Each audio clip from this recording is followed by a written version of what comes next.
توی خیابون به ایشون میگن دیکتاتور.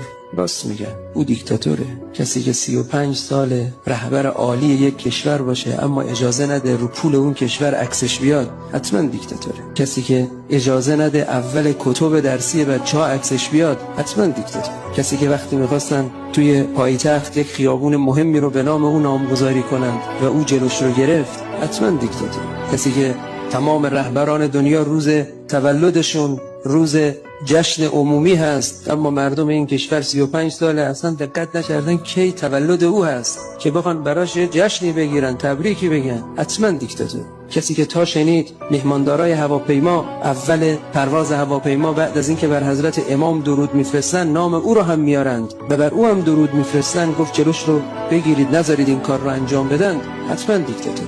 او حتما دیکتاتور.